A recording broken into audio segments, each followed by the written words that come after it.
Qızılın bahalaşmaqda davam etməsi ilə bağlıdır növbəti təqdim edəcəyimiz informasiya və COMEX birjasına istinadla xəbər veririk ki, qızılın qiyməti martın 13-də bir unsiya üçün $2953 həddini keçib və yeni rekord müəyyən olunub və bank ekspertləri 2025-ci ilin 4-cü rübünə kimi qızılın orta qiymətinin bir unsiya üçün $3000 ötəcəyini gözləyirlər. Belə proqnozlar verirlər. Bu və digər iqtisadi dəyişiklikləri müzakirə edəcəyik. Qonağım iqtisadçı ekspert Emin Qəriblidir. Mənim salam, xoş gəlmisiniz. Qızılın qiyməti rekord həddə çatıb. Martın 13-nə olan məlumat bundan ibarətdir və proqnozlar deyir ki, növbəti etapda qızıl hətta $3000 da keçə bilər. Əslində bu nə ilə bağlıdır? İstərdim bir növ təhlil edək və nəticə itibarilə proqnozlar özünü nə dərəcədə doğrulda bilər? Təhlilə gəldikdə qeyd etmək lazım ki, beləsində burada səbəb çoxdur, kifayət qədər çoxdur. Bilməm, dünya bazarlarında olan volatillik ilk növbədə, yəni qeyri-stabil olanda, xüsusən də maliyyə bazarlarında, qeyri-stabil olanda investorlar daha çox qızıla müraciət edirlər. Burada investorla paralel həmçinin ən çox bilməm təzyiq göstərən, bunun qiymətinə təzyiq göstərən amillərdən biridir. Mərkəzi bankların, xüsusən də Çin, Türkiyə, Rusiya və digər ölkələrin rezerv ehtiyat kimi qızıla müraciət etməyidir. Burada üçüncü səbəb burada ayrı-ayrı mərkəzi bankların inflyasiyanın qarşısının alınması üçün müvafiq uçot dərəcələrinin də dəyişməsi də rol oynayır. Ona görə bəzən enir, bəzən düşür, ona görə də bu qızılın qiymətində də mənfi təsir eləyir. Görür ki, yetərincə sadalamaq olar hələ digər amillər, geo-iqtisadi qeyri-stabillik və s. kifayət qədər çoxdur deməli səbəblər. Ona görə də bəli. Və bu davam edərsə, təbii ki, qızılın qiyməti artacaqdır. Lakin siz son devirlər nəyi biz müşahidə edirik? Çox vaxtı proqnozlar özünü doğrultmur. Yəni ki, bu nədən asılıdır? Yəni ki, resesiyalar olarsa, bu ilə nəyi müşahidə edirik? İnflyasiya müşahidə edirik. Sonra inflyasiyadan başqa biz qiymət artımları müşahidə edirik. Dünya iqtisadiyyatının artımında azalma müşahidə edirik. Bəli, o ona şövq eləyir. Bugünkü durumdan irəli gələrək çox vaxt proqnozlar bunun əsasında qurulur. Bəli, demək olar ki, qiymət artacaqdır. Amma yox, dünya iqtisadiyyatında müəyyən stabillik baş verərsə, çox güman ki, bu qiymətlər artmaya bilər. Ona görə mənlə gəlir proqnoz verməyə hələm çalışmayaq. Amma bəli, görürük ki, ümumiyyətlə baxsaq son illərə diqqət etirsək, bəli, baxmayaraq ki, kriptovalyuta bazarı artır, baxmayaraq ki, ayrı-ayrı alətlər var. Biz indi bundan öncə deyirik, tutaq ki, neft var, şif neft var. Biz görürük ki, kifayət qədər resurslar var. Amma ona rəğmən biz görürük ki, qızıl günlərin, bilməm, əfsuslar mı olsun, yaxşı mı olsun, amma qızıl daha stabil bir aktiv olduğuna görə ona müraciət çoxalır. Mənim, Donald Trump'ın bir siyasəti var, o özü iqtisadçıdır və apardığı siyasətdə o iqtisadi cəhətdən Amerikanı daha üstün etməyə hesablanıb. Təbii ki, bu anlaşılandır, hər bir lider öz ölkəsini lider etmək istiqamətində işlər aparmalıdır, amma digər ölkələrə bu necə təsir edir və iqtisadi bir böhran gözlənilirmi? Nəticə itibarilə siz kriptovalyutadan danışdınız və o vurğulamışdı ki, kriptovalyutaların nüfuzunu artıracaq və artıq əvvəlki kimi laqeyd yanaşılmayacaq ona. Bu nə dərəcədə mümkündür və Amerika bunu edərsə dünyada hansı bir iqtisadi dəyişikliklər ola bilər? Böhran demək istəmirəm, dəyişikliklər ola bilər. Təşəkkür edirəm. Siz sual çox geniş qoyursunuz. Ona görə istərsəniz mən də geniş təhlil etməli olacağım. Təşəkkür edirəm maraqlı suala görə. Bəli, Trump, biz gəlin belə müşahidə etsək, tarixə baxsaq, görək hər bir Amerika prezidentinin özünə məxsus bir iqtisadi siyasəti var. Vaxtilə Reaganomika deyirdilər, tutalım ki, Clinton'ın özünə məxsus deməli, iqtisadi siyasəti var idi daha doğrusu.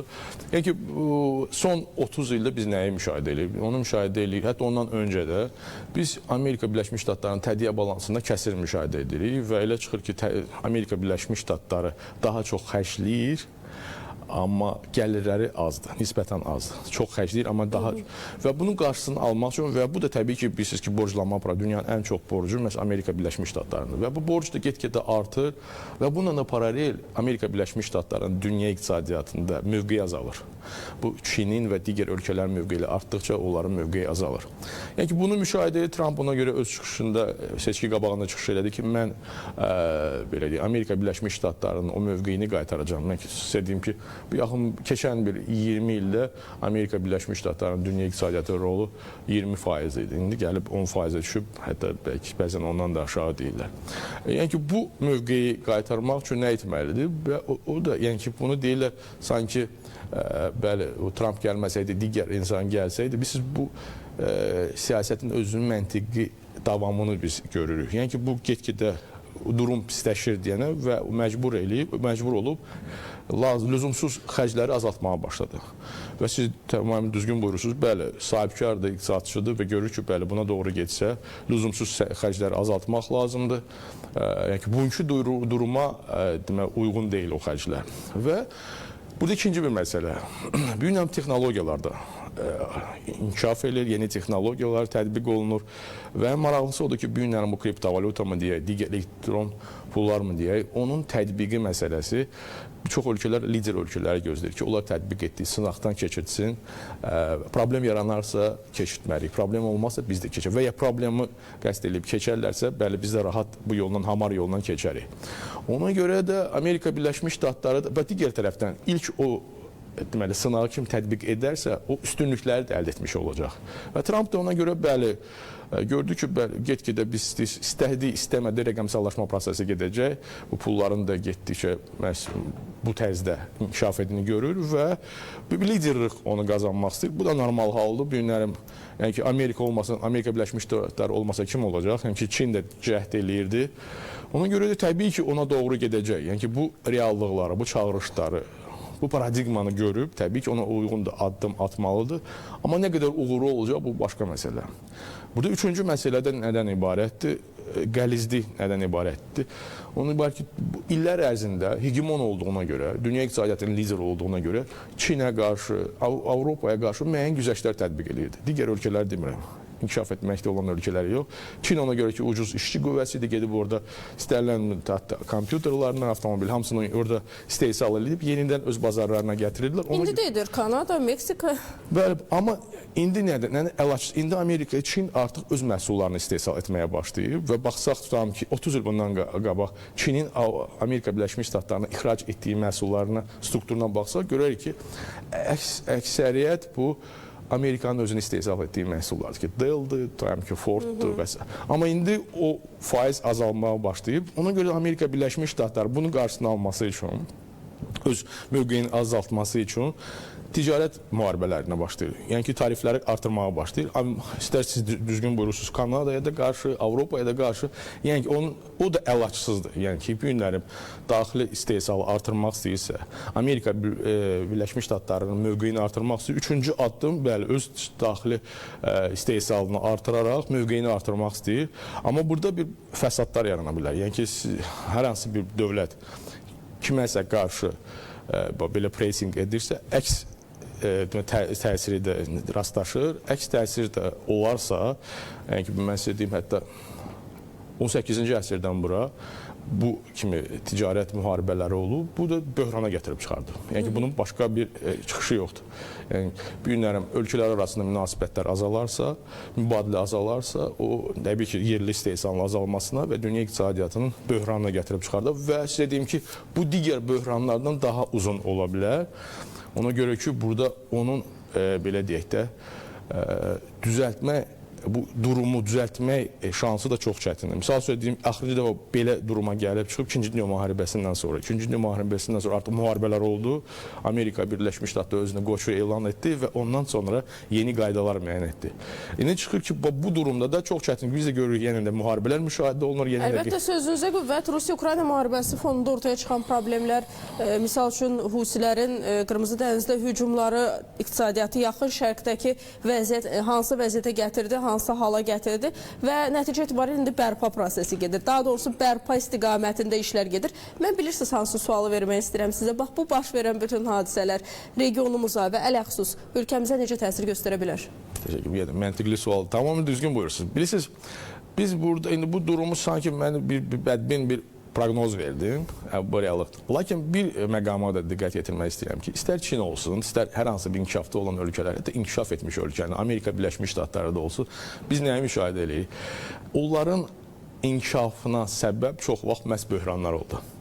məhz böhran dövründə düzgün dövlətin düzgün mövqeyi, düzgün iqtisadi, siyasi mövqeyi gətirib iqtisadi inkişafa gətirib çıxartdı. Yəni ki, biz dünyada baş verən hadisələr təbii ki, bizə mənfi təsir edə bilər olsa belə, neftin qiyməti enə bilər və s. və ilə.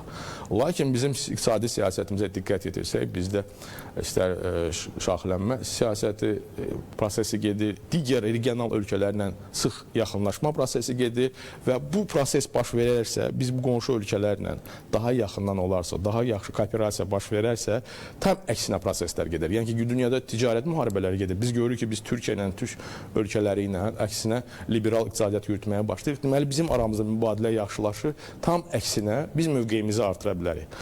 Və mən sizə elə ondan öncə sizə ona görə müdaxilə etmək istəyirəm ki, bu ilə müharibələrdə, siz dediniz lokal müharibələrdə Avropada iştirak edir. Axı Avropada bir növ silah, Amerika Birləşmiş Ştatlarında onların da büdcəsinə mənfi təsir göstərir.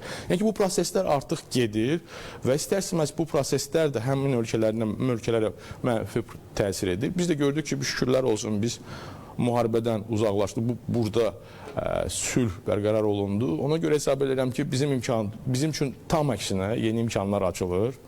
Hesab edirəm ki, biz bu siyasəti yürütməklə biz əksinə dünya iqtisadiyyatında öz mövqeyimizi artıra bilərik və bütün imkanlar var. Onun üçün bəs elə forumun keçirilməsi və s. baxırıq ki, orada müzakirə olan məsələlər məhz ona doğru gedir. Bu rəqəmsallaşma prosesinə uyğunlaşmaq, yaşıl enerji və s. Bu isə bizim dayanaq nəqliyyat dəhlizləri, bütün bu müzakirə edilən məsələlər məhz bizim gələcəkdə dayanıqlı inkişafımızı təmin edəcəkdir. Əslində, bütün proseslərin yekununda ağıllı siyasətlə yekunlaşır. Yəni, müəyyən yaranmış vəziyyətdən indi bu nə qədər də fürsətçilik kimi və yaxud da eqoizm kimi qəbul olunsa da istifadə etmək lazımdır və regionun ələxüsus öz ölkənin maraqlarını qorumaq lazımdır. Necə ki, bunu Trump edir və apardığı siyasəti bəlkə bir çoxları qınasa da o tam Amerika reallıqlarına uyğun addım atır. Gəlin bu proseslərin fonunda makro və mikro iqtisadiyyatdan da danışaq. Eyni zamanda da neft əgər ucuzlaşarsa, bahalaşarsa hansı vəziyyət yarana bilər? Gəlin həm dünya, həm regiona da toxunaq elə bu istiqamətdə. Bilirsiniz, neftin qiymətinin enməsinin artması, bundan öncə də qeyd etdiyim, çox vaxt proqnozlaşmaq çox çətindir. Proqnozlaşdırmaq niyə görə çətindir? Tutalım ki, Donald Trump'ın keçən prezident dövründə biz neftin qiymətinin enməsinə onun Twitter'da bir çıxışı sövq etdi. Ona görə də biz bilmirik sabah Trump nə çıxış edəcək, hansı addımlar atacaq, o qiyməti enməsinə və ya artmasına gətirib çıxar. Belə olub ki, Donald Trump dövründə əksinə neftin qiymətini artıb. Ona baxmayaraq ki, o endirmək istəyib. Ona görə bu günləri planlaşdırmaq çox çətindir. Tutaq ki, şift neftdən deyirsiniz, bu günlərin onu hasil olması üçün, tutaq ki, Amerika Birləşmiş Ştatları başlayıbsa, digər ölkələrin onun başlanması üçün ən azı bir 5 il vaxt lazımdır. Ona görə ən azından yaxın bir 2 ilə onu proqnozlaşdırmaq çox çətin olacaq. Neftin isə konkret bugünkü gündən çıxış edərək, neftin qiymətinə mənfi təsir edən amil məhz dünya iqtisadiyyatının artımının azalması ola bilər, resessiyası ola bilər. Yəni ki, resessiya olarsa, təbii ki, onda neftin qiymətinə mənfi təsir göstərə bilər. İkinci səbəb təbii ki, burada müharibələr, lokal müharibələr. İstər Rusiya, biz görürük ki, artıq yaxın şərqdə, Fars körfəzində görürük ki, problemlər yaranır. Təbii ki, bu da neftin qiymətinə təsir edə bilər, amma bu tam əksinə qiymətin artımına gətirib çıxarda bilər. Yəni ki, bu. Və istərsəməz neft bəli, bu günlərim qeyri-stabildir, baxın, qiyməti qeyri-stabildir. Bizə gəldikdə isə qeyd etmək istəyirəm ki, bu günlərim 70 dollardır, bilirsiniz ki, büdcədə müəyyən olmuş həddədir. Amma lap belə ensə də belə təxmini hökumət nümayəndələri qeyd etdiyi kimi bizə 40 dollara qədər bizim tədqiyə balansımızda kəsir yaranmayacaq. Ona görə və kəsir yaransa da belə biz bilirsiniz ki, bizim hər il valyuta ehtiyatlarımız artır. Bu da bir problem görmürəm. Ona görə də hesab edirəm ki, və mən demirəm ki, qiymət enəcəkdir. Hələm bilmək olmaz, hələm yaşayaq görərik. Amma hesab edirəm ki, bu günlərim nə də olsa, bu günlərim biz nəyi müşahidə edirik? Biz görürük ki, yaşıl enerjidən danışılır və s. Amma neftdən istehlak il-ildən artır. İstədik, istəmədik. Dünya iqtisadiyyatı artır, əhali artır, xüsusən də artan Asiya ölkələridir. Ona görə də burada mənə elə gəlir, çox vaxtı gördük ki, Trump gəldi, yaşıl enerjiyə niyə görə skeptik yanaşdı. Çox vaxtı bu ekoloji problemlər, neftin qiymətinin enməsi və s. sanki bu gün sabah ayılacaq. Emin müəllim, vaxtımız az qalıb. Bu yaşıl enerji mövzusuna da toxunmağınızı istəyirəm. O vurğulamışdı ki, tam neftə keçirlər və s. və yaşıl enerjinin növbəti aqibəti necə ola bilər? Mənə gəl çox şişdirilmişdi, tamam dedilər ki, artıq sabah, elə mən onu dedim, sabahdan ki, yeni era başlayır. Əslində elə bu evolyusiya prosesi, təkamül prosesi keçəcək. Müəyyən devirdən sonra bu aktuallığı artacaq. Bir gün amma onu şişirdib sanki sabahdan Avropa özünü yaşıl enerjilə təmin edəcək, bu yalan idi və təbii ki, onu inkar etmək də mümkün deyil. Yaşıl enerji gələcəyin enerjisidir. Təbii ki, ona hazırlaşmalıyıq. Biz və bütün ölkələr kim daha çox birinci onu əldə edərsə, hasil edərsə birinci qazanacaq. Və hesab edirəm ki, onun gələcəyi var. Azərbaycan üçün xüsusən də coğrafi mövqeyini götürsək, bizim qonşu ölkələri götürsək, biz birgə kooperasiya ilə təbii ki, yəni ki, sanki sabahdan deyil, yaxın 5-10 ildən müəyyən bir təkamül prosesini keçməlidir. Keçdikdən sonra təbii ki, biz o sahədə ixtisaslaşacağıq və hesab edirəm ki, ən öndə gedən enerji vasitələrindən birinə çevriləcəkdir. Biz də buna ümid edirik. Emin müəllim, çox sağ olun, təşəkkür edirik. Studiyamıza gəlib suallarımızı cavablandırdınız. Vurğulamaq istəyirəm ki, studiyada qonağım iqtisadçı ekspert Emin Qəribli idi və biz onunla birlikdə qızılın qiymətinin rekord həddə çatmasından və bu proseslər fonunda dünya iqtisadiyyatının, eyni zamanda regionda və ələxüsus ölkəmizdə baş verəcək iqtisadi proseslərdən danışdıq. Bugündən bu qədər. Bazar ertəsi görüşərik. Hələlik.